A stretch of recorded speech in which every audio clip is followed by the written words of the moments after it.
obviously the big talking point is Brayden Maynard and his hit on Angus Brayshaw, which has him going straight to the tribunal. And we're recording this Tuesday morning. It's going to the tribunal Tuesday evening, but we have a feeling that even regardless of what the outcome is, it's going to drag on. It's going to be appealed one way or another. So the last player that was suspended for a grand final, I think, was Anthony Rocker in 2003. A long time ago. Obviously, we talked about the Cochin incident with Dylan Shiel and how he got off, or it was brought down. I can't remember. Was it a preliminary final? I think it was a preliminary final. Yep. So he got off, and so we narrowly avoided it then. But this is a bit more interesting. This is, according to the way that the current system is set up, he either gets 0 weeks or he gets 3 because he's been at least careless. He's hit him high and it's severe impact. Now, you're of the opinion that he should get off. And there are many out there that think he should get at least 3 and therefore miss the grand final. And I've got to be honest with you, I don't see what you're seeing. I think he has to be suspended for at least 3 matches. Okay, so let's talk about that then. So can you tell me why you think he should be suspended? Because he's left the ground. He has not fulfilled the duty of care as someone, as looking at someone like Brayshaw who is defenseless in the kicking motion. You know, you can kind of look similarly to something like the NFL where there's the roughing the kicker penalty. If the guy's in the kicking motion, it's the most defenseless you can be. Really, we have that with downfield free kicks, which get paid all the time. And Maynard has decided to go hard, which obviously is his right, but he also has to bear the weight of the consequences. And now he has turned his shoulder, and he's hit him high, and he's knocked him out for 2 minutes. It's severe in every sense of the word. Okay, so the concussion is a byproduct of what's happened. And the act. And we've always said to suspend the act. And the act of him turning the shoulder and hitting him in the head. He hasn't turned his shoulder to lay a hard bump on Brayshaw's head. That's as clear as day. I don't think anyone's arguing that he's turned his shoulder to lay. He's turned his shoulder to make sure that was the part of his body that hit Brayshaw. I think the way I saw it with the contact was he was turning his shoulder almost for him to sort of brace for the contact as opposed for him to lay a hit. Would he have turned the shoulder like that if the contest had a few more players in it and it was his teammate that was coming at him? Yeah, but you could say that about anything. So he's made the decision to do this and turn the shoulder instead of, say, putting the hands out and like in a push-up motion, sort of softening the blow if it was someone on his own team. The decision that he made, and I know you're looking frame by frame at this kind of stuff, but the decision he made was to turn the shoulder, and we've learned that's if you hit him high, you got to bear the consequences of your act. Yeah, totally disagree. I can't. In no way should this be a suspension.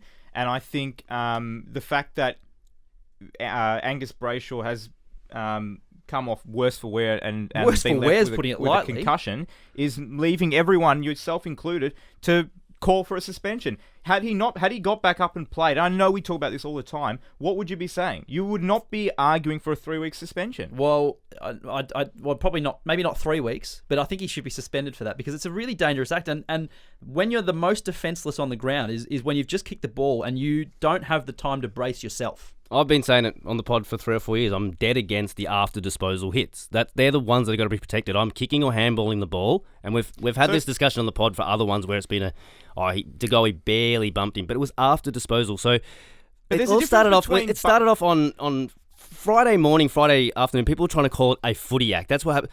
If it was a free kick paid downfield, the umpire saw it straight away. It's an illegal football act. So you do an illegal football act and knock someone out, you've got to suffer the consequences. You can't tell me that is just a genuine football act and play on. It's a free kick it's against the laws of the game.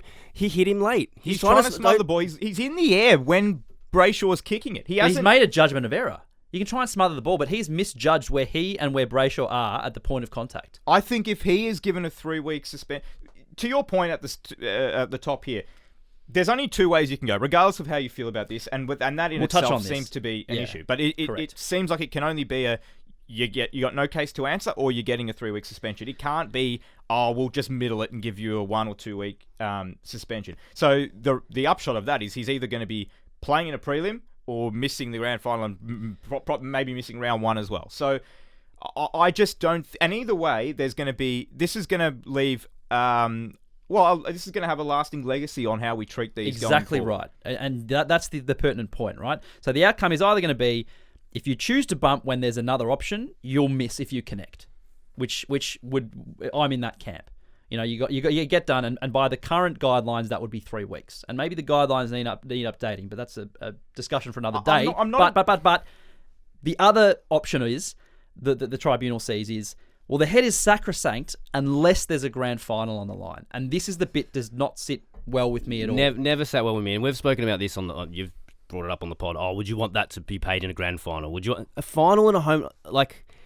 I might be going against what everyone else out there is saying, but all game of footballs need to be officiated and ruled the same way. I don't care what next week is. I don't care, but people are trying to say he shouldn't miss a grand final for this. I've never said he shouldn't miss the grand final. I'm saying if this is round 7, he should not be suspended for 3 weeks. Yep. He should not be suspended. Oh, you're probably one of the first people to put that out there. I would like to hear other people say the same thing. I don't care that it's Brayden Maynard. And people will dispute this, and you guys might laugh this off, but I know it's 100% true.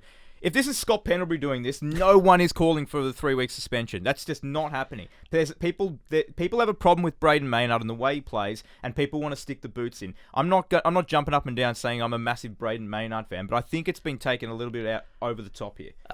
Look, I think, given what we've discussed and how you can look, I think he has to get suspended for 3 weeks, and I think that if he doesn't, given the context and everything we've just talked about, it would be a terrible, terrible look for the AFL. And that's not using the fallback, quote unquote, excuse of there are looming concussion but we are. lawsuits and all that sort of stuff. We're looking at the concussion and penalising a player for that happening. But you can stamp out these turned shoulder acts by suspending these properly. But then it all comes back to. And I agree with that. We don't want to see concussions. But then it should all come back to the act rather than the outcome. Yeah. Because this is what it seems to come down. Defenseless player, turned shoulder. I don't necessarily agree with what you're saying, but your argument for him to get a 3-week suspension is the fact that he's jumped up and turned his shoulder. I'm not saying he needs a 3-week suspension. I'm saying he needs to be suspended to the guidelines. And the current guidelines are maybe not quite equipped for the situation we find ourselves in. But it should not be the penalty should not be more severe because Brayshaw was under the current concussed. System, that's the way but it is. Shouldn't be. But it's the current system. Yeah, I understand it, but it shouldn't be. Okay. And the beauty of the tribunal is you can go there, and if you're not guilty, you're going to get off, right? So the reason I bring this up is Michael Christian, it's been revealed that he didn't want to send it to the tribunal. He didn't think it was a citable offence. This is the MRO, the match review officer. Now, he was overruled by Laura Kane, the new GM of football, Gill, and Andrew Dillon. The fact that this had to happen, and Michael Christian thought this was not a citable offence and did not want to send this to the tribunal, is quite frankly, he has to go, doesn't he? Has to go. If you don't think that that's worthy of being cited and going to the tribunal where you can get off if you're not guilty, he is so out of touch with where football is and where football's going. And if the 3-person panel, the EGM, the next in-line CEO and the current CEO think, no, that needs to go to the tribunal. I'm sorry, we need to get rid of this current MRO, replace it with, I think we need to go back to a panel. You can't just have one guy that's, ferociously watching these footy games and combing through every contest.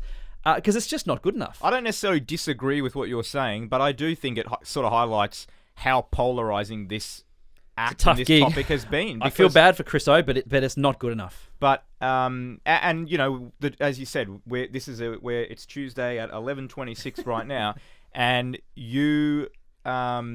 we have no idea how tonight will go. I have no idea. And it's not going to end tonight. Tonight's going to end. And it's just going to go on and on. And for everybody's sake, you want to know sooner rather than later what the outcome is. Yeah. I'm pretty. When I first saw it, and because when I was watching live off the TV, you didn't quite see it straight away, and then you saw. I knew it was going to happen. I could see it happening. And they cut to the shot of the forward line. I said, I want to know what's happened there because something bad's definitely just happened. And when they initially showed the replay, I thought, it's not anywhere near as bad as I thought it was. And that's the opinion I've held, and that's how I feel. And I think he